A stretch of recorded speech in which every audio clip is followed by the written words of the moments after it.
Muito bem, estamos gravando mais uma aula.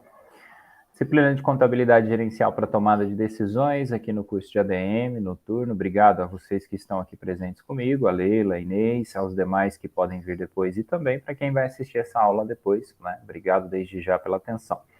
A gente vai falar hoje sobre a ideia de precificação. Né? Eu tenho um material teórico aqui para compartilhar, não é muita coisa, mas é para dar um panorama geral daquilo que a gente precisaria já saber nesse momento, a fim de que essa parte possa ser colocada em prática, beleza? Então, a primeira coisa que a gente precisa ter são os conceitos de custo, né? Custos. Desculpem que faltou um S ali. A ideia geral que a gente precisa resgatar, nós temos algumas disciplinas que se dedicam exclusivamente a isso, né? Mas eu queria trazer aqui para reforçar. Conceitos gerais. A gente costuma dizer que gasto, né, é a compra de um produto ou serviço qualquer que vai gerar ali o chamado sacrifício financeiro. Né? É necessário que haja uma saída de recurso. Este recurso, ele muitas vezes é financeiro, né, como a gente conhece, o próprio dinheiro da entidade.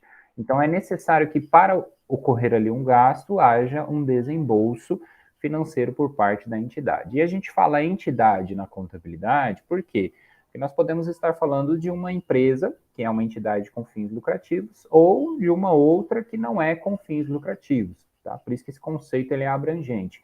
Para nós, nessa disciplina, usualmente se adota a contabilidade gerencial em entidades com fins lucrativos, justamente para melhorar os resultados que se obtém, que a gente também associa como sinônimo de lucro, né? No dia a dia, no popular.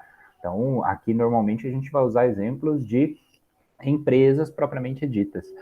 E aí o desembolso seria justamente tirar do bolso, né, esse pagamento que é feito pela aquisição de algum bem ou serviço executado pela entidade. O investimento é o que a gente chama de gasto ativado. Por que é ativado? Essa terminologia ela também vem da contabilidade. Na contabilidade, ativo significa bens e direitos. Normalmente, quando a gente fala que um gasto é ativado, é porque aquele gasto é para criar ou construir ou comprar um ativo. O que é um ativo na contabilidade? Bens e direitos. Exemplo disso, professor. A empresa compra estoque. Ela está fazendo inicialmente um investimento. Ela tem um gasto, portanto, um desembolso, e aquele gasto ele é executado, ele acontece com uma finalidade em específico. Compra de mercadoria para revenda. Né? Então, a gente chama de gasto ativado. Função ali da vida útil, também de benefícios futuros, é quando a gente está utilizando esse mesmo raciocínio para falar, olha, a empresa comprou uma máquina, né, um equipamento que a gente vai chamar na contabilidade de imobilizado. Ainda que ele possa se mover, ele é tratado como imobilizado no sentido patrimonial da coisa, tá? Então, essa linguagem, ela parece aí um pouco, talvez, diferente do que a gente está acostumado, mas é por aquilo que a gente já viu. A contabilidade tem a sua linguagem própria, né? O custo, ele vai ser esse gasto, ou seja, esse desembolso relativo a um bem específico, né, ou a produção também, mais especificamente. Então, como é que a gente costuma separar custo de despesa no sentido contábil? A gente associa custo ao aspecto de produção ou execução de determinado serviço, produção de bens e execução de serviços, e despesa para a obtenção de receita. Em outras palavras, também dá para a gente dizer que despesa é quando você tem algum gasto, algum desembolso para fins administrativos, que não de produção, que não de execução. Né? Aquele que aquele gasto executado na administração do negócio. Então, custo para a produção e despesa para as questões administrativas, porque os dois são gastos, né? Então, a gente só separa para fins de controle gerencial propriamente dito, tá certo? Então, é mais ou menos para a gente se localizar. Isso aqui vocês já tiveram uma disciplina dedicada em específico para isso. E caso surja aí alguma dúvida sobre os conceitos que a gente está utilizando lá na prática, não tem problema também, basta perguntar, me avisar aí que a gente vai revisando algumas coisas, tá? Aí, junto desse raciocínio, eu mostrei para vocês que a ementa, ela pede que a gente entenda o conceito ou compreenda essa mecânica do custo, volume e lucro. É a chamada relação custo, volume e lucro. Ela acontece quando a gente começa a observar quais são os resultados obtidos de acordo com a produção que aconteceu e esses resultados são enumerados ou avaliados ou mensurados na forma de lucro, que na contabilidade a gente vai chamar só de resultado econômico, né? Então, aí a ideia é mais ou menos para a gente perceber o que é o custo nesse sentido. É o trabalho de produção. O que é o volume? É o quanto, né? E o lucro ou o resultado é aquele aspecto que a gente observa que sobrou, que resultou daquele trabalho todo que foi executado. Então, vejam que não há nenhuma diferença do que vocês já conhecem, apenas para reforçar. Então, quando a gente estuda a ideia de custo, volume e lucro, a gente tem várias áreas, vários campos para se aperfeiçoar. Eu gosto mais da parte de custos, por exemplo, né? Então, eu vou ali estudar todas as metodologias de custo, qual que eu adoto na minha empresa, se eu vou utilizar uma sistemática de ABC, se eu vou utilizar uma de forma indireta, enfim, quais são os critérios de rateio, existem várias situações.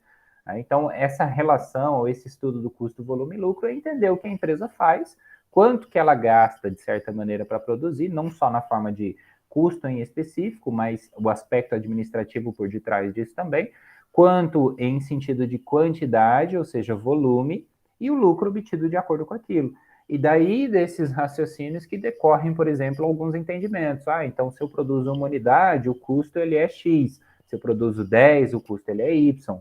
E o resultado disso também vai variando, né? Por isso que daí a gente começa lá a estudar o que é custo fixo, o que é custo variável, qual que é a relação de uma coisa com a outra, né? Conforme a quantidade produzida, o meu custo variável aumenta, conforme a quantidade produzida, meu custo fixo pode permanecer o mesmo até determinado nível, dali em diante eu preciso rever alguns parâmetros, enfim. São essas variáveis, situações dinâmicas que ocorrem de acordo com a capacidade que a empresa possui. Então é muito interessante que vocês associem essa disciplina à realidade de vocês, ainda que você não esteja trabalhando nessa parte financeira, nessa parte gerencial ou propriamente dita de administração, né? Mas que você perceba essa mecânica acontecendo. Porque a partir do momento que você chega e bate o ponto na empresa que você trabalha ou que você administra, você está gerando, de certa maneira, um gasto para aquela entidade, pensando nela sempre como pessoa jurídica, né? Como empresa e que empresa possui patrimônio separado do patrimônio da pessoa física, tá bom? Então, é mais ou menos para a gente resgatar. E aí, junto desses estudos, chega a ideia de precificação, né? Que é o que nós começaremos a ver hoje, depois nós vamos complementar esse raciocínio com o ponto de equilíbrio, que é uma outra mecânica também adotada dentro desse estudo de custo, volume e lucro. Então, o markup que eu trouxe para vocês, ele é uma das técnicas, não é a única, não é a única fórmula exclusiva ou a melhor. Por que eu prefiro o markup? Porque ele vai seguir uma linha de raciocínio lógica, tem as suas limitações, isso é importante a gente saber, depois eu quero fazer uma aula só sobre essas limitações também, porque aí às vezes o pessoal acha assim, então ele resolve o meu problema, né? Uma vez que eu coloquei na fórmula, está garantido de que eu vou vender, vou ter lucro e está resolvido o meu problema. Não, não é bem assim. Nunca é bem assim. Cada empresa tem que ter o seu jeito de trabalhar. E isso depende muitas vezes dessa visão do administrador, né? Dessa capacidade de vocês terem esse olhar mais crítico e interpretar as informações e tomar boas decisões. Então, o markup, em essência, ele é uma ferramenta de precificação. E aqui, inclusive, perdão, perguntinha de prova, né? O que é esse tal desse markup? Para que ele serve? Ele é uma ferramenta de precificação para quê? Para determinar o que a gente chama de preço ideal de venda, né, de um determinado produto ou até mesmo, se for o caso, de algum serviço que a gente consiga quantificar. Então, ele vai pré-estabelecer uma coisa chamada margem de contribuição, que a gente fala muito na área de custos e também na própria contabilidade. A margem de contribuição nada mais é do que aquela receita que a empresa tem, aquela venda que ela faz, incorre ali uma receita, né? Existe uma entrada de recurso para aquela entidade. E aí essa receita, diminuídos os custos e despesas variáveis, ou seja, relativos ao aspecto da quantidade produzida, a gente chega a um raciocínio da chamada margem de contribuição. Duas coisas que eu preciso lembrar vocês aqui, antes da gente falar da fórmula. A primeira, margem de contribuição não é sinônimo de lucro, por isso que eu uso esse raciocínio aqui de markup e depois ponto de equilíbrio, que a gente vai ver que são duas coisas diferentes. Tá? Aqui no markup a gente vai trabalhar somente com custos e despesas variáveis, separando os custos fixos depois em outro raciocínio. Tem como colocar? Tem, mas precisa ter um pouco mais de domínio para não incorrer aí em algumas confusões e projetar de maneira equivocada. E aí, o segundo aspecto é que a grande base disso tudo vai depender de uma coisa chamada prova real. Por quê? Porque quando a gente faz essas primeiras análises, a gente precisa ter esse discernimento para fazer ali uma projeção, por exemplo, e visualizar isso, né, item por item, fazendo uma leitura mais clara do resultado que foi obtido, a fim de que se identifique essas variáveis. Então, muitas vezes a empresa ela quer, por exemplo, uma fórmula que ela pode aplicar para os seus 30 produtos diferentes. E nem sempre isso vai acontecer da mesma maneira. Por quê? Produto X tem tributação diferenciada, a qualidade ou a característica daquele produto faz com que o preço suba ou desça, o mercado também influencia nesse sentido. Então, não é simplesmente para precificar, eu não vou simplesmente aplicar uma fórmula resolver o problema.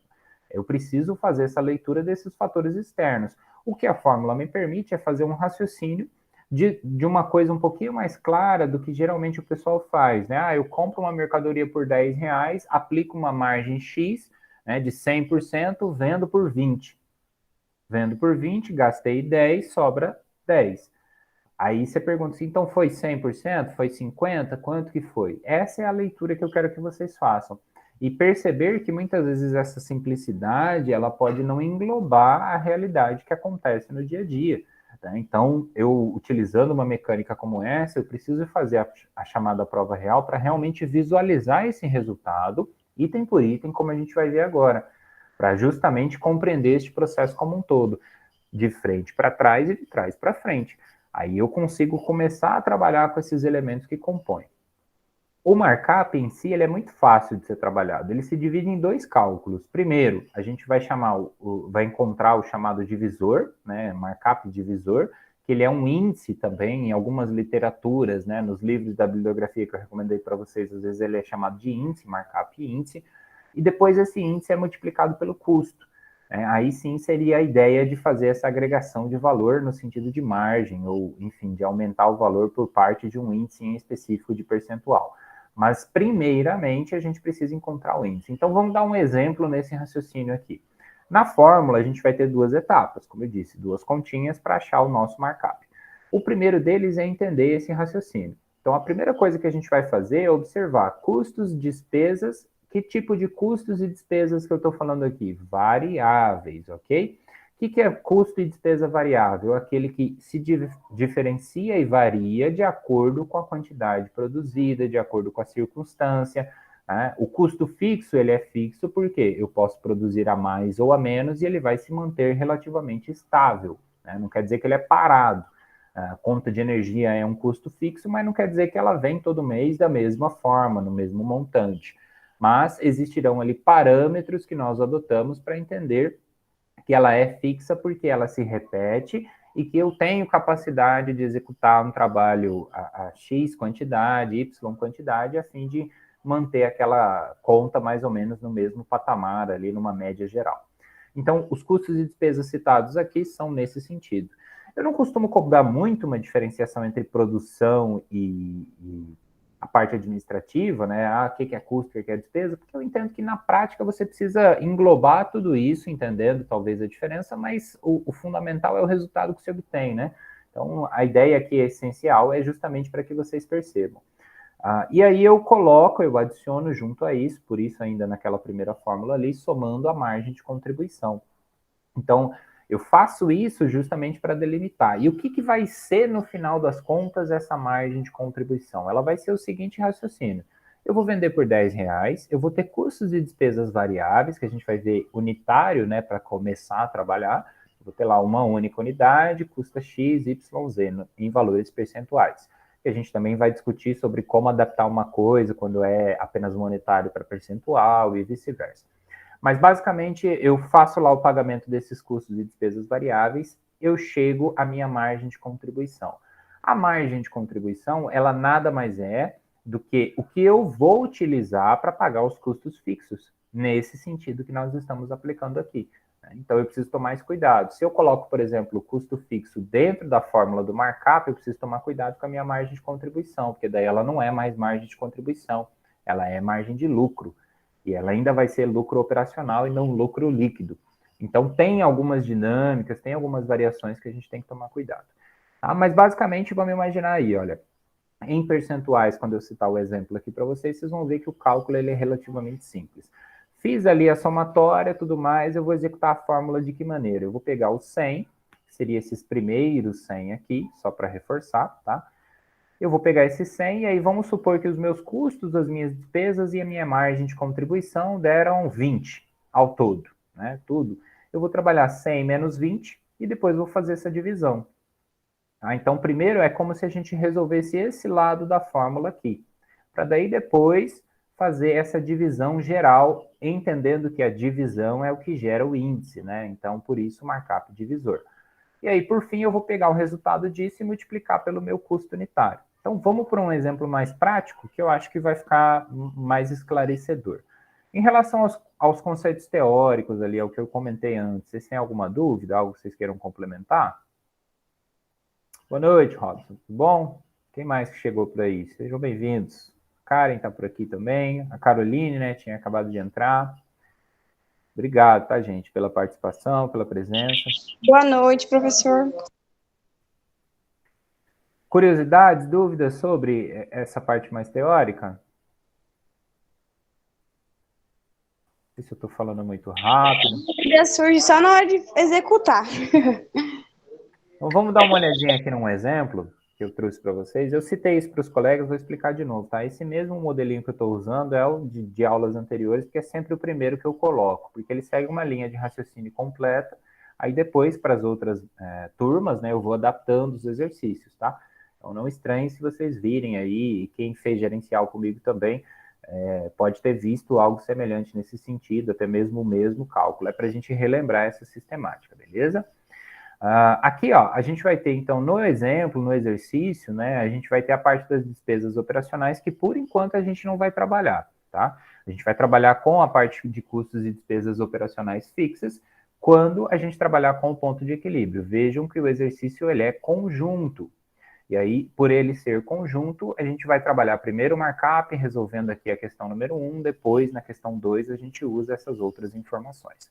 Então, observem aqui comigo com um pouquinho mais de atenção. O que a gente tem que considerar para resolver o markup? As informações de produção, as informações que interessam ali ao custo e despesa do produto. Né? Então, eu vou considerar o quê? Olha só.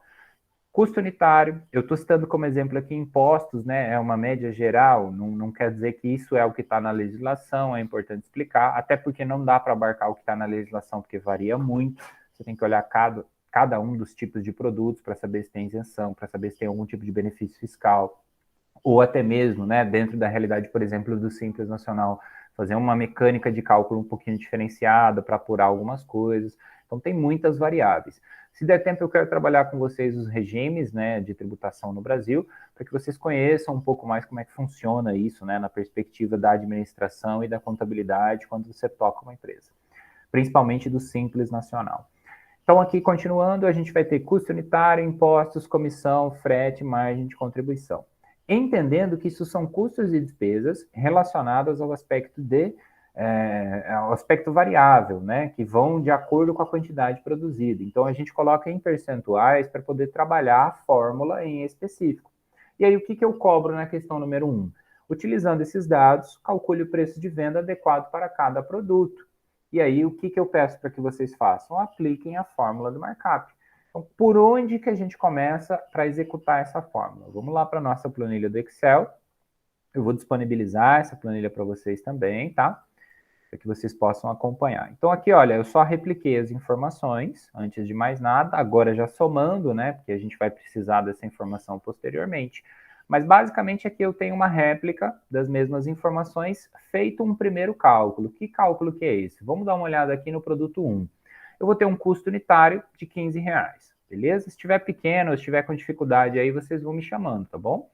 E aí eu tenho os percentuais. Quando eu considero aqui, eu preciso me lembrar do quê? Olha, o que é 6%? 6 dividido por 100. Então, eu preciso seguir mais ou menos esse raciocínio para aplicar quando eu estou trabalhando no Excel, mas poderia fazer também na fórmula em percentual. Depende do que vocês preferirem. Por isso que aqui embaixo vai estar 0,32. Então, vamos lá. O que é 4%? 0,04. Né? O mesmo raciocínio. Então, a gente vai começar entendendo a fórmula fazendo a seguinte mecânica. Olha, eu vou somar custos e despesas variáveis. Eu estou resolvendo essa parte aqui primeiro, ó. essa que está dentro dos nossos parênteses. Então, eu somo ali os meus custos e despesas variáveis, inclusive a minha margem de contribuição. Então, 6 mais 4 mais 2 é para totalizar 0,32, ou, em outras palavras, 32%. Aqui eu estou só dizendo o seguinte, que 32% do meu preço de venda será reservado, né? Então, imagina, eu vou vender, eu não sei o preço, estou precisando descobrir, para quando eu tenho esse tipo de situação. Então, se eu vender a R$100, 32% vai ser reservado para quê? Para pagar os impostos, para pagar a comissão do meu vendedor, para pagar o frete do produto, para pagar também uma margem de contribuição que eu vou usar para pagar os custos fixos. Então, a ideia por detrás do markup é esse raciocínio, por isso que ele segue aquela lógica daquela fórmula. Então, uma vez que eu localizei essa mecânica aqui, vejam que eu apenas replico para todos os outros 4 produtos, né? E aí, eventualmente, vocês podem encontrar um errinho, alguma coisa, vocês me avisam que a gente vai corrigindo, que eu vou modificando fórmula em cima de fórmula, né? Às vezes as informações dos produtos, tá? Então, se eventualmente não bater, aqui tá 29, aqui tá 40, tá certo também, aqui tá 24. Então, vejam que a ideia é mais ou menos essa, tá? Então, eu só somei, excluindo, por enquanto, quem? O custo unitário, porque ele só vai entrar depois. Então, primeiro eu vou fazer o quê? Eu vou somar todos esses fatores para eu entender que 32% tem que ser reservado, né? 32% do meu preço de venda vai ser reservado. Para quê? Para pagar esses custos e despesas variáveis e para pagar, entre aspas, né, a minha margem de contribuição. E aí, aqui, para resolver a 1, olha só, primeiro eu vou achar o índice e depois eu vou encontrar o chamado PV, né, que é o nosso preço de venda. Também, às vezes, chamado de PVI, preço de venda ideal. É a mesma coisa, são sinônimos. Então, como é que eu localizei esse índice? Vamos dar uma olhada na fórmula, olha só. Se lá era 100%, aqui eu estou trabalhando com 1. 1 é igual a 100% nesse nosso raciocínio, correto? Se 6% significa 0,06, 1 significa 100%. E aí eu estou apenas fazendo esse cálculo direto. Então, eu pego aqui para fazer essa divisão, né? E primeiro subtraio. Então, o raciocínio seria 100 menos o 32. Chego a quanto? 68. E aí eu volto, para quem vai fazer a mão, enfim, eu vou pegar esse 100 e fazer a divisão por 68, que foi o resultado da primeira continha. E aí, qual é o índice que eu encontrei? 1,4705 e todas as outras casas aí após a vírgula. Quando vocês estiverem trabalhando com Excel, né, e as questões de arredondamento, prestem muita atenção, tomem muito cuidado. Se forem fazer esse raciocínio à mão, eu sugiro que vocês nunca utilizem menos do que 4 casas. Se puder usar a memória da calculadora como a gente está fazendo aqui, melhor ainda, porque ele vai ser mais preciso. Às vezes parece que não, mas essas casas aqui, elas vão, quando você trabalha em larga escala, elas vão fazer diferença sim, tá? Então, é aquela ideia do troco de 1 centavo da bala, né? Se você tem isso em larga escala, isso pode representar um montante para a empresa que vai fazer diferença depois. Beleza? Ficou claro esse primeiro raciocínio? Alguma dúvida? Como é que eu cheguei nesse 1,47?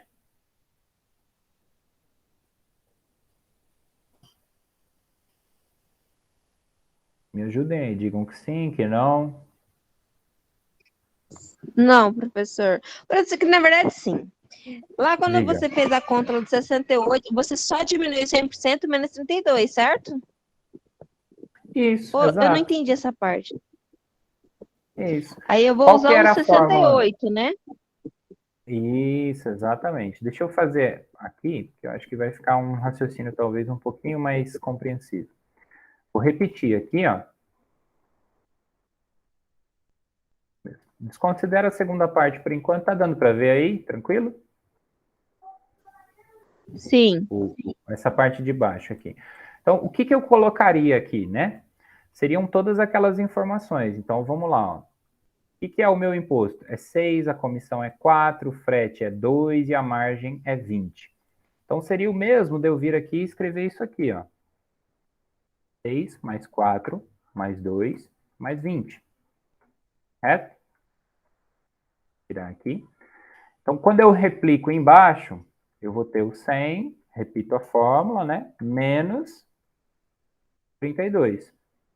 Como se eu tivesse que resolver, o ideal seria colocar assim, né? Entre parênteses aqui primeiro, para eu entender que isso é uma fórmula a ser resolvida antes. repito o 100, que vai ser a última divisão que eu vou fazer. 100 menos 32, 68. E aí a gente chega naquele raciocínio. Então, mais uma vez, 100 menos 32, localizei o 68. Mas aí eu preciso lembrar que eu ainda tenho que fazer uma divisão. Volto no 100, divido por 68. Se eu estou trabalhando com casas decimais, esse 32, ele fica assim, né?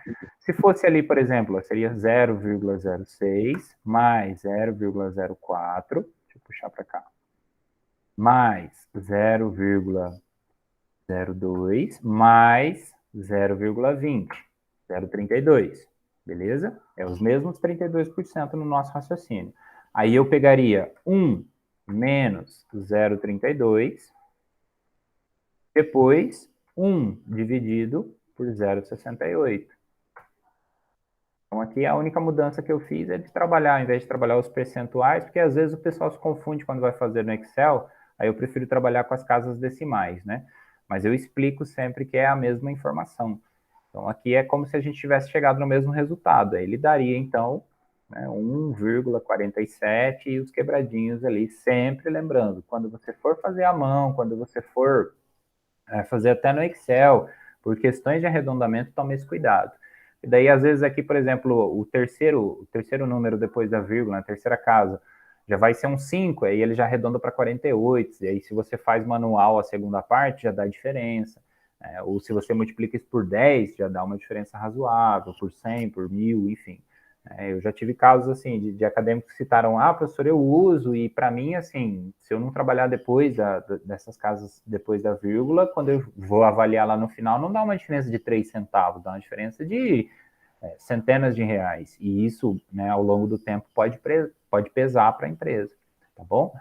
Então, ficou claro agora?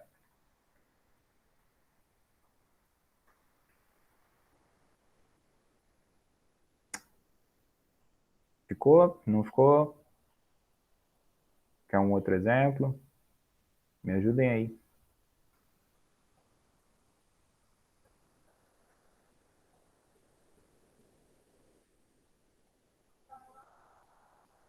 Estão conseguindo me ver, me ouvir? Como é que tá? Professor, eu vou ter que sair aqui. Aconteceu um imprevisto aqui. A minha filha e a minha sobrinha se machucaram aqui. Acho que quebrou alguma costela aqui, tá? Tchau, professor. Depois eu assisto a aula, tá bom? Beleza, melhora. Tadinha. Tchau. E os demais? Espero que fique tudo bem, né?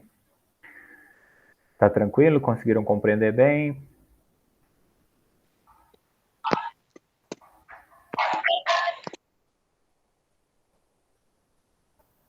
Não entendi, Carolina. Cortou.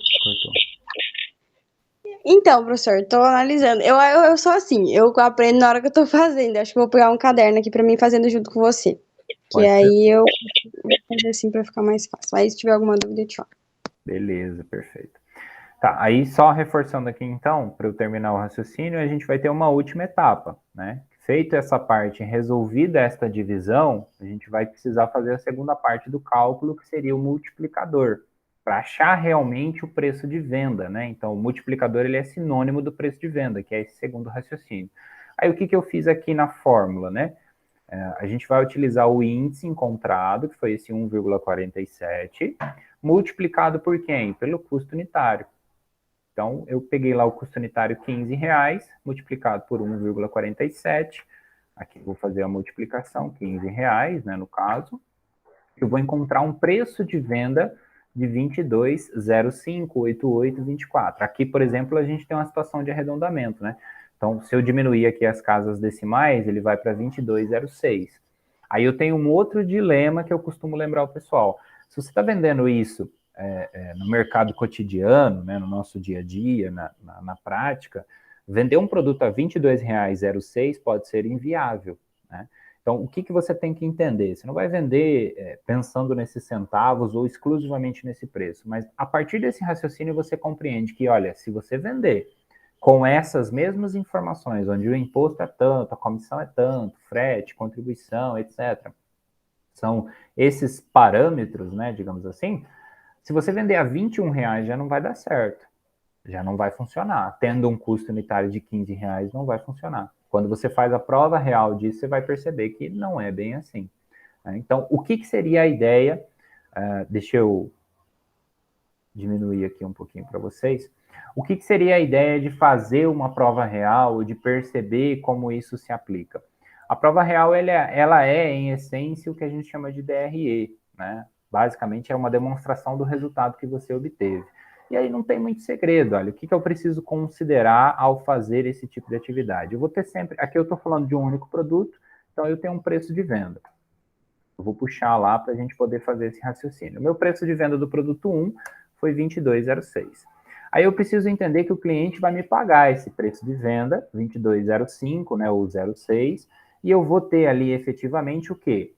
Gastos, né, como a gente viu, como por exemplo, os impostos.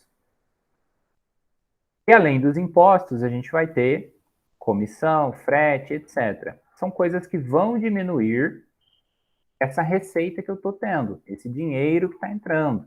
Então, aí quando eu estou fazendo uma análise ou uma prova real, eu estou apenas conferindo se aquela informação de fato representa o que eu estou buscando. Então, se é R$ 22, quanto que eu vou pagar de imposto? Eu vou pagar esses 22, estes 22, melhor dizendo, né? Ainda aqui, perfeito, 6%.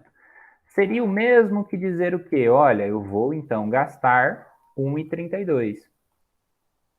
Aumentar as casas decimais para a gente se localizar.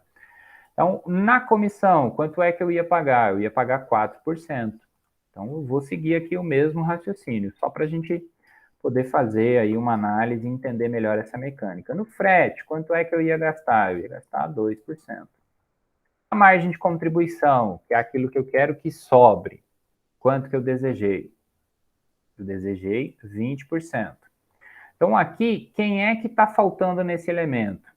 Né? Só para a gente fazer aí o raciocínio. Quem que ficou faltando? Eu tenho o imposto, eu tenho a comissão, eu tenho o frete, mas eu não considerei ainda quem?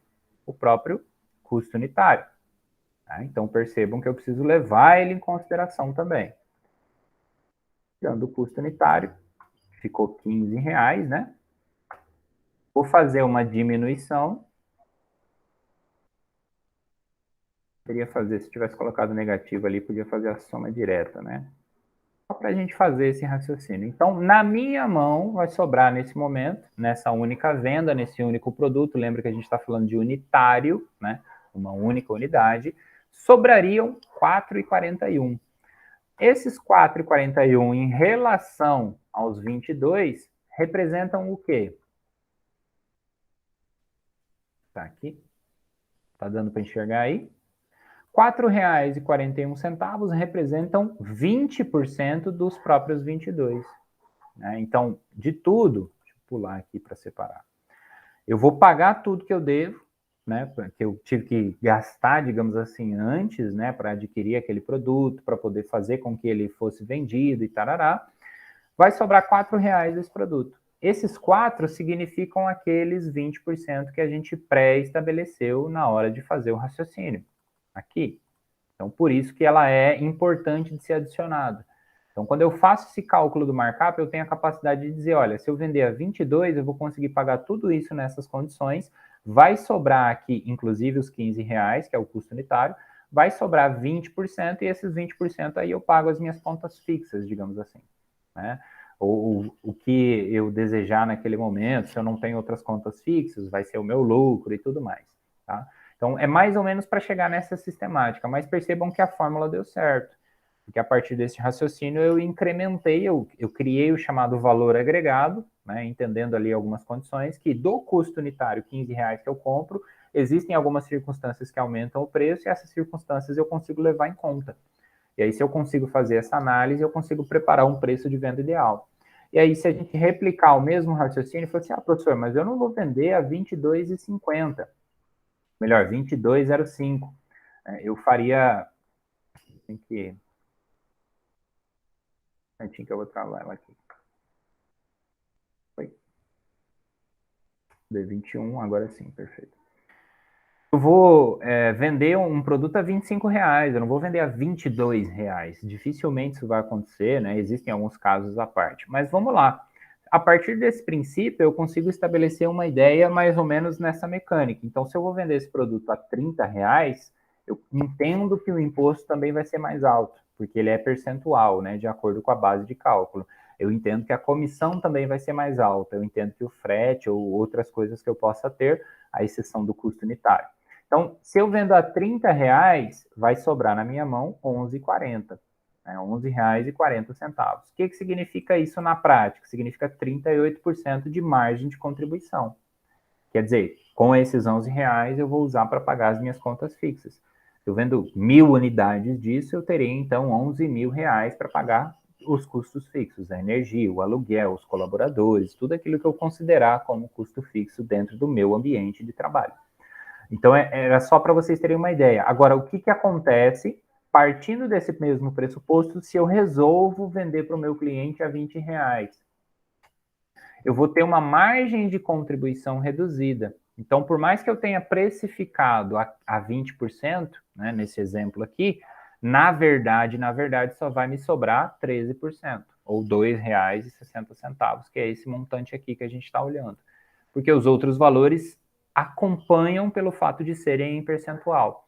E na maioria das despesas, dos custos que a gente tem, em exceções aí o custo unitário, né, a gente vai ter como trabalhar sempre com percentuais, né, de acordo com a realidade, porque você define justamente para isso, para que caso ocorra ali, mas o meu frete eu só sei ele em dinheiro, como é que eu faço a conversão? Depois a gente vai vendo esses raciocínios complementares. Mas se você fizer uma análise com base no próprio custo unitário, seja frete de compra ou frete de venda, tem diferença, né? Então, vai seguindo algumas mecânicas. Mas aqui a gente consegue perceber, olha, então, se eu vender para o meu cliente a, por exemplo, R$ 16 esse mesmo produto, o que vai acontecer? Em tese, em regra, eu vou gastar, né? Eu poderia alterar a ordem aqui e dizer, olha, primeiro eu pago os 15, desses 15 eu tiro os percentuais, algo nesse sentido, mas na prática, em essência, eu vou ficar devendo dinheiro, eu estou perdendo dinheiro. Então, aí eu consigo trabalhar algumas simulações, algumas mecânicas e falar, tá bom, então vou vender a 25 e eu sei que a margem de contribuição daquele meu produto, na verdade, é 28. Né? E aí, se eu voltar lá no meu raciocínio, eu posso, por exemplo, professor, eu tenho uma situação onde todos os impostos, a comissão, o frete, eles são tudo a mesma coisa. Não tenho frete, por exemplo, só tenho que considerar imposto e comissão de venda, ou embalagem, ou outra coisa que seja variável. Né? A gente vai ver outros exemplos também. Mas basicamente é o mesmo. Posso usar a mesma ideia? Pode. Aí você sempre reutiliza esse índice e só muda essa segunda parte, né, que seria mais ou menos modificar esse custo unitário. Então aí você reutiliza o índice, por exemplo, todos os meus produtos são iguais, a margem deu 1,47. Mas aí um produto custa R$ 10 e o outro produto custa 15. O de 10 ficaria quanto? Aí multiplica o índice que a gente achou, né, 1,47 os quebradinhos ali, vezes o custo unitário de R$ 10, você vai descobrir que o preço de venda é 14,70. Aí vende por 15, vende por 16, de acordo com o que você for trabalhando, mas faz a simulação para corrigir e saber na prática quanto é a margem de contribuição unitária de cada um dos seus produtos, de acordo com o segmento que você atua. Uma vez que você domina essa mecânica, aí você vai ter clareza para perceber e discutir outras coisas mais complexas, como, por exemplo, contribuição de mix de produto, né? A gente tem muita curiosidade em relação a isso. Como é que eu faço, então, para calcular o markup e o ponto de equilíbrio para mais de um produto? Como é que eu aplico isso na minha empresa? Porque eu não vendo só a bala YXZ, eu vendo zilhões de balas diferentes, zilhões de calçados, de roupas, eu tenho várias circunstâncias que influenciam. Então, você vai organizando todas essas informações. É que para nós aqui, né, para começar o raciocínio, a gente tem que começar com um único produto. Aí vejam que eu nem passei muita característica, não dei nem muito detalhe. Né? Apenas informações genéricas para que a gente percebesse a linha de pensamento. E aí depois vocês podem ir brincando com isso de acordo com o problema que vocês têm que resolver. Né? No caso aqui, o exercício do professor era resolver o produto 2, o produto 3 e o produto 4. E aí por que eles são diferentes? Porque o custo unitário é diferente e eu tenho situações onde eu consigo identificar, por exemplo, que a margem de contribuição deles também é diferente.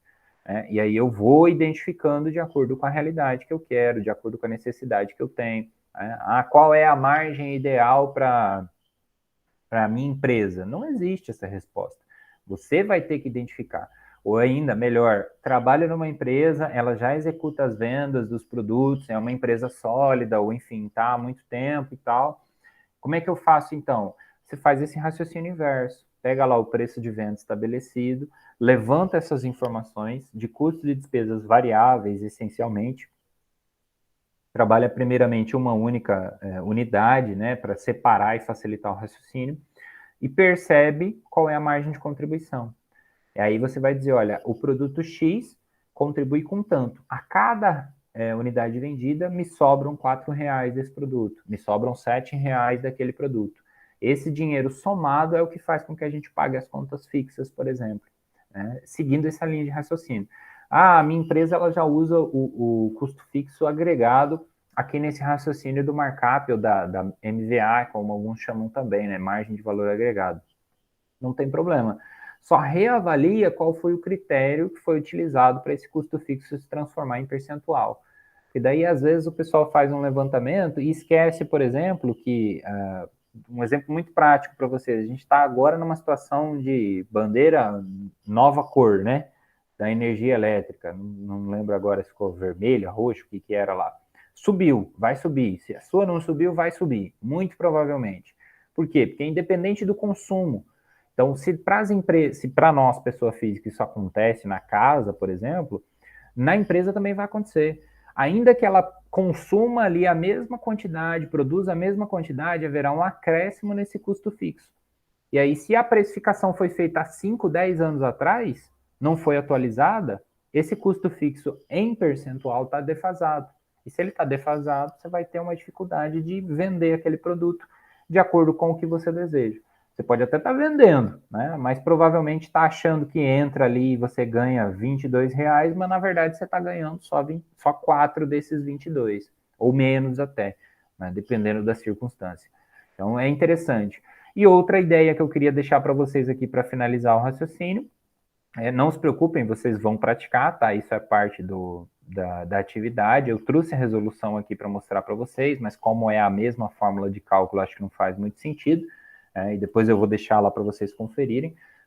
Basta que vocês tentem aí formular, aplicar e fazer um raciocínio como esse. Então, o que eu ia dizer para finalizar aqui é que, a partir do momento que a gente pega essa mecânica, que a gente constrói essa linha de raciocínio, vocês vão perceber que a gente vai conseguir resolver determinados problemas, né, determinadas circunstâncias. E aí, se, por exemplo, você está vendendo seu produto a um preço que o mercado aceita, mas que de fato ele não representa aquilo que você quer, inevitavelmente está tirando recurso de algum outro lugar, né? Ou ainda está desorganizado financeiramente a ponto de não perceber. Então está achando que tem um lucro de 10 mil todo mês e na verdade tem um lucro de 3. Né? Ou está achando que tem uma margem de contribuição de R$ 1 para cada unidade vendida, mas na verdade está com 20 centavos. E aí depois fica difícil tomar decisões porque essas informações elas não estão apuradas corretamente, né? É claro, mais uma vez, não, diga. Professor, então a margem de contribuição não tem uma regra, assim, algo que seja saudável, um valor, né? Tem alguma regra que o senhor estava falando, que a gente tem que perceber qual que é a margem de contribuição ideal, mas não tem nenhum parâmetro por ramo, nem nada que a gente consiga identificar? Não. Assim, você vai enxergar uma regra geral desses 20%, tá? Mas muitas vezes quem fala isso, fala margem de contribuição como se fosse sinônimo de lucro. Fala assim, na verdade a minha margem ela é de 20, querendo dizer que o lucro é de 20. Então depende muito, porque perceba que se eu modificar naquele raciocínio lá, né, eu vou só usar como exemplo aqui, eu quero que a minha margem de contribuição na verdade seja de 50. O meu índice sobe, ele foi para 62 aqui e aqui ficou 2,63, correto? Então eu quero que de qualquer que seja o meu preço de venda, 50% sobre na minha mão, na forma monetária, na forma de dinheiro, beleza.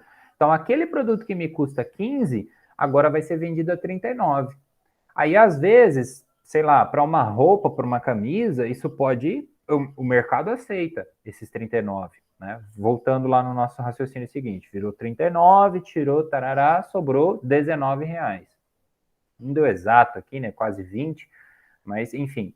Aí, se o mercado aceita esse preço de venda, beleza. Você pode colocar a sua margem de quanto você quiser. O que se fala geralmente é para que não haja uma confusão de você vir aqui, por exemplo, e colocar 150, por causa do estilo da fórmula, porque daí o raciocínio é outro, tá? Então, você viu ali que deu negativo, isso é por conta de uma questão matemática. Então, em tese aqui, para nós, o limite da margem de contribuição seria esses 99% aqui. Só que aí, a partir do momento que eu percebo, se eu estou, por exemplo, aqui, seria como se eu vendesse esse produto a esses R$136, né? Eu tenho que tomar um cuidadozinho, porque eu vou ter esse limite, vou colocar aqui de 75, aí já vai para 115, 80%, por exemplo, 187. Então, eu estou vendendo a 12 vezes mais, né, do que eu compro, por exemplo. Então, aí, às vezes, um mercado ele vai falar assim, opa, peraí, mas não é bem assim, né? Ou a galera pega e fala assim, não, então é só eu pegar o custo unitário e multiplicar por 80%, ou somar 80%, também não é. Não é isso que a gente está fazendo. Tá? Então, respondendo aí mais diretamente a pergunta, não tem um parâmetro, não tem um padrão. O que tem, na verdade, geralmente é essa informação um pouquinho mais confusa, né? Que a galera acha que margem de contribuição é a mesma coisa de perguntar o que é o lucro que a empresa tem. Por isso que às vezes eles dão em percentual, porque daí na DRE você tem o lucro em percentual. Você ia falar disso. A questão de ficar... Entendi o que você falou. A questão de ficar negativo quando coloca a margem muito alta, é um erro da planilha ou isso realmente acontece na prática? Só isso que eu não entendi. Não, é um erro da fórmula matemática. Aí eu preciso fazer alguns ajustes da fórmula matemática, dessa fórmula aqui que eu me refiro, tá? Ah, tá, beleza, entendi. Não, entendi. Mas existem casos, né, que a pessoa pode fazer isso, dependendo do produto, da marca, do valor da marca, né? É porque para você entender, naquela segunda etapa a gente tinha feito assim, né? 32, deu ali a nossa soma dos itens, correto? Do custo de despesa variável, beleza? Aí o que a gente fez? A gente não fez 100 menos 32? Esses 32 incluem a margem de contribuição. Então, se a minha margem de contribuição ou custos e despesas variáveis são acima de 100, seria o mesmo de eu fazer isso aqui, 100 menos 110. Tá entendendo? Entendi, beleza, foi a fórmula, então. Exatamente. Aí se eu pego 100 e divido por menos, aqui eu não sei se eu vou conseguir, por menos 10, né? 100 dividido por 10, 10, mas daria negativo. Então, é mais ou menos essa mecânica de cálculo aqui. Aí, assim, a gente não vai fazer nenhum exercício, né, trabalhando com esse negativo. Mas aí só tomar esse cuidado para entender, então, quero fazer o teste. Tenho 12,5 aqui, deu 180, aqui tinha dado positivo, né? Eu tinha colocado 99, foi um número mais exato. Bom, vamos para 99. Ele dá como se fosse negativo 9, né, ou 9 vezes a mais o preço de venda. Então, aqui, a partindo desse princípio, perceba que eu defini uma margem de contribuição de 99%, tá? É esse raciocínio que eu quero fazer. Deu 136 negativo, então é só tirar o negativo e tá resolvido. É isso que eu quero mostrar agora. Vendi a 136, concorda? Tirei todas as informações, está parametrizado, né, os percentuais, inclusive o custo unitário. Sobrou 105 na minha mão. Se sobrou 105, significa que, na verdade, sobrou 77%. Então, aí tem que tomar cuidado realmente com essa fórmula, e essa é uma das limitações que ela apresenta. Tá? O jeito de driblar isso aqui é você definir, porque geralmente o que o pessoal, é o que eu estou falando, o pessoal associa uma coisa com a outra. Margem de contribuição não é lucro. Eu quero colocar um lucro. Beleza, aí o que a gente faria? A margem de contribuição, ela é a informação associada ao que nós vamos utilizar para pagar os custos fixos e despesas fixas. Então, a minha margem continua 20%, e o lucro eu posso agregar algum percentual aqui, mais 20% de lucro, ou mais alguma coisa que eu queira. Ou trabalhar isso, inclusive, fora da fórmula também, tá? Mas é só para tomar esse cuidado. E daí, dependendo do jeito que for, né, eu já tive situações assim, dos acadêmicos perguntarem, então se eu trabalhasse lá, né, o 136, nesse raciocínio aqui, deixa eu voltar 99 de novo. Então, se eu vender a 136, o que acontece?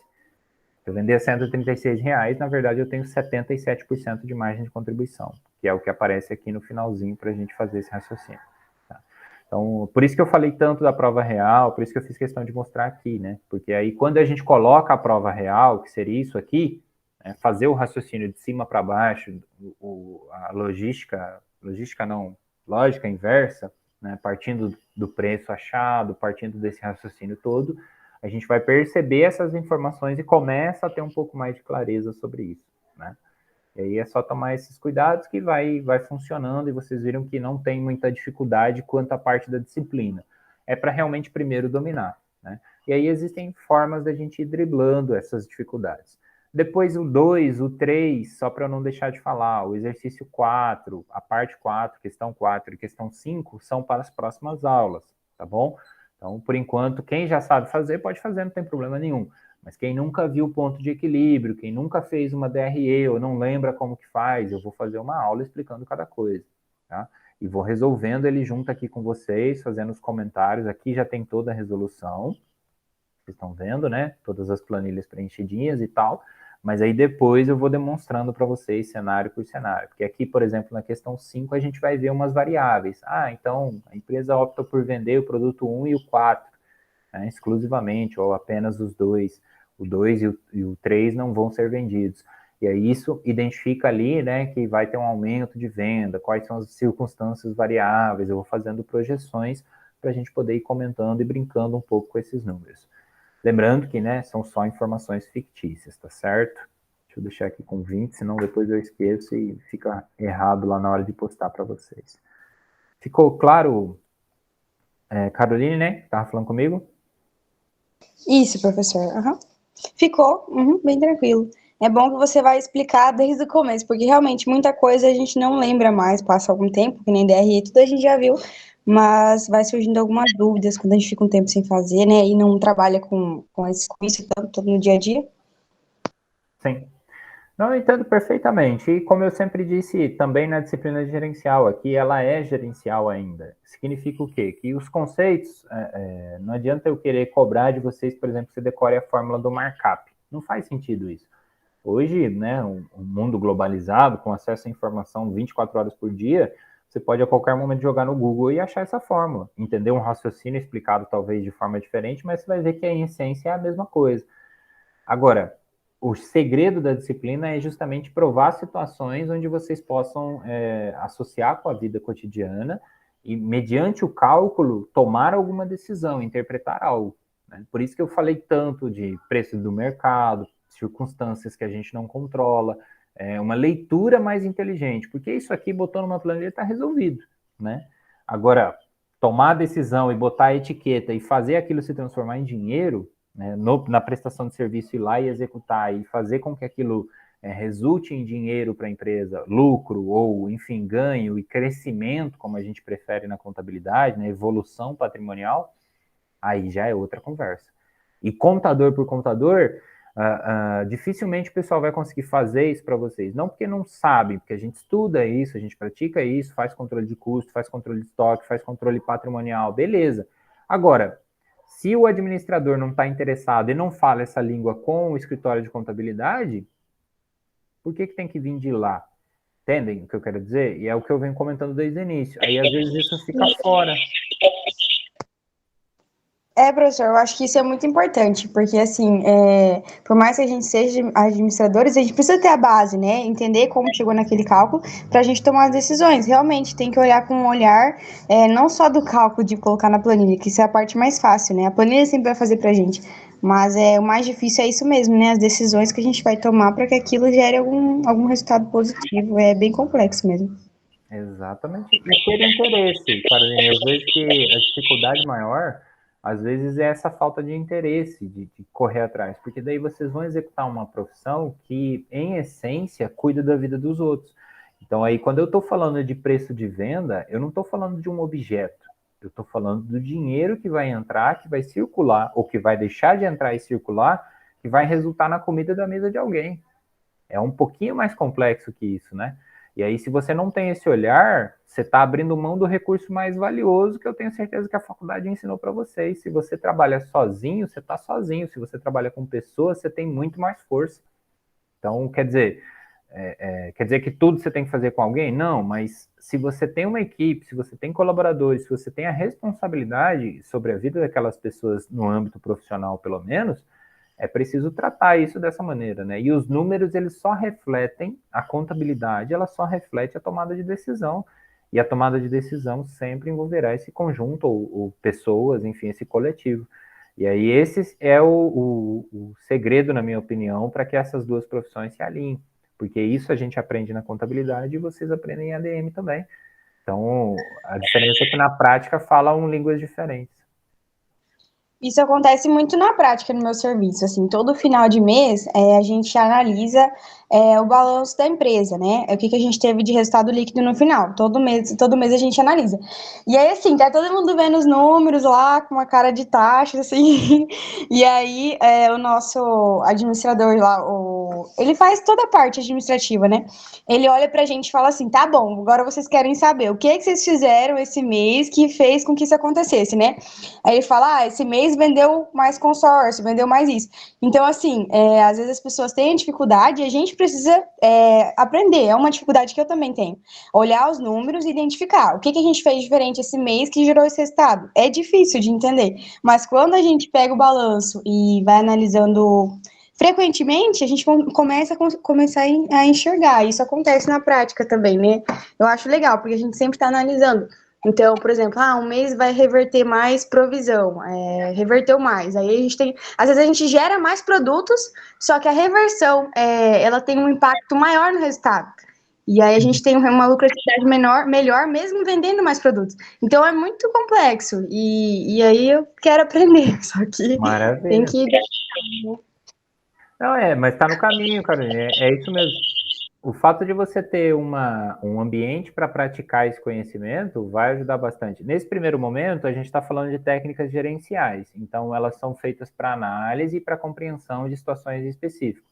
Isso que você já está comentando, por exemplo, envolvendo um balanço patrimonial, uma apresentação do resultado econômico, própria DFC, dos fluxos de caixa, não sei se fazem também, são demonstrações contábeis que complementam. Lá na frente, a gente vai fazer, por exemplo, análise horizontal, análise vertical do balanço. Aí você pode, por exemplo, pegar o balanço do mês de setembro, que nós estamos agora, vai fechar depois, comparar com o balanço de agosto e fazer uma análise temporal. Ou ainda, dependendo da circunstância, perceber lá os grupos maiores, né, ativo, passivo, patrimônio líquido e próprio resultado dentro do patrimônio. Qual é o nível de participação, qual é o nível de retorno, e perceba que participação aqui no sentido contábil, né, no sentido de avaliar os grupos para ver e entender que o conjunto ali de clientes a receber está representando X% do total de bens e direitos da empresa. Então, existe ali uma grande, 70%, então existe uma grande quantidade de dinheiro a receber. Aí você vai lá e analisa efetivamente o controle de caixa, analisa efetivamente o sistema de cobrança para ver se isso é natural, se todas aquelas vendas realmente aconteceram dessa forma a prazo, ou se você está com dinheiro parado porque simplesmente você não cobrou o seu cliente, venceu a fatura dele e ele não pagou, qualquer que seja o produto que você venda. Então, a ideia é realmente essa, ter o ambiente para praticar facilita muito o processo de aprendizagem. Aí, caso tenha alguma coisa que você ache interessante trazer, não quero expor empresa nem nada nesse sentido, mas, assim, exemplos, nem que a gente não precisa falar quem que é e tal, mas consiga realmente associar, fica ainda melhor, tá? Eu tive outros acadêmicos aí, outras situações que quando eles conseguiram, porque estavam na área ou porque já tinham passado por aquilo de alguma maneira, tinham algum envolvimento, a disciplina rendia muito mais, fazia muito mais sentido, né? Senão fica só esse conjunto de fórmulas. Sim. Professor, uma outra dúvida. Questão de serviço. A gente sempre vê a margem de contribuição para produto, né? Produto A, produto B. A gente faz também análise para serviços da mesma forma? Ou muda alguma coisa para serviços? Para prestação de serviço? Isso. Se não é esse cálculo, se já muda, é outra coisa, se é só para produto, ou se... Eu só queria saber essa questão mesmo. Em essência, esse é para produto, mas você pode fazer algumas adaptações para aplicação do serviço, sim. O que ocorre com o serviço? Assim como a gente tem o controle para a parte do estoque, do CMV, né, o custo da mercadoria vendida, que a gente fala, a gente também tem o CPV, né, e aí que seria para a indústria, que é o aspecto de produção. E a gente também tem o CPV, custo do produto vendido, CSV, CSP, perdão, custo do serviço prestado ou serviço vendido, também dá para dizer. Mas basicamente assim, a precificação, em essência, vai depender do quê? De um custo unitário e de valores associados àquilo. Então aí, se a gente está falando de um serviço, só toma cuidado, vai colocar lá o imposto. Que imposto que é esse? É um único imposto incidente? Existem mais? Existem variáveis? Ou ainda, qual é o critério que você vai utilizar para precificar, ou melhor, para quantificar o custo, mensurar esse custo do serviço prestado? Você leva em conta o quê? Todos os serviços são iguais? Usam o mesmo material, usam o mesmo tipo de mão de obra? Daí você tem que voltar lá na aula de custos e relembrar como é que eu faço a segregação para saber a hora trabalhada, para alocar essa hora trabalhada na prestação de um serviço ou na produção de uma unidade em específico, tá entendendo? Mas a dinâmica em si é a mesma, você vai partir sempre desse raciocínio. A dificuldade maior da galera geralmente é quantificar o custo do serviço unitário, que seria o mesmo aqui do que a gente está chamando de custo unitário do produto, né? Que seria essa partezinha aqui da fórmula, chegar a este valor, porque isso aqui vai depender de critérios de rateio. Sim, entendi. Então, por exemplo, eu fiz tanto serviço nesse mês.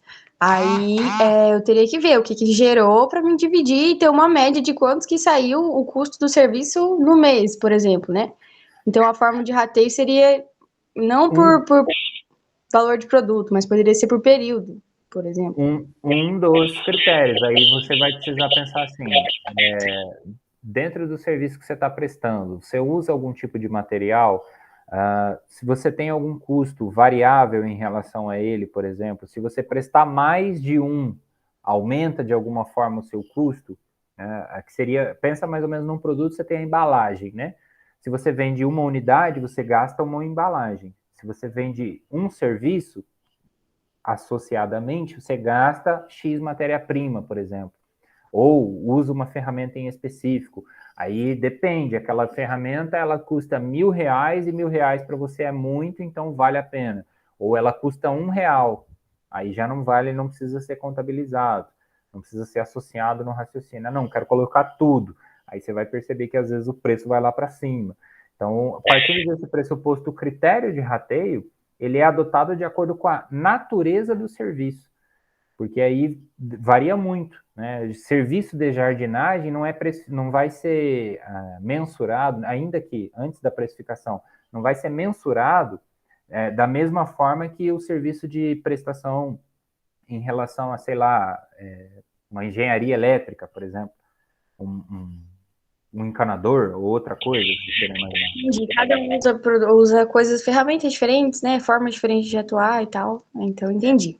É bem particular mesmo essa questão de serviço. Isso. Aí, para superar essa barreira, o esquema é o seguinte: você tem que fazer uma linha do tempo entre a ideia, que é aquilo que foi prometido que ia ser vendido, né? Pensa lá, assinou um contratozinho e vendeu uma ideia, vai ser um serviço de jardinagem, beleza.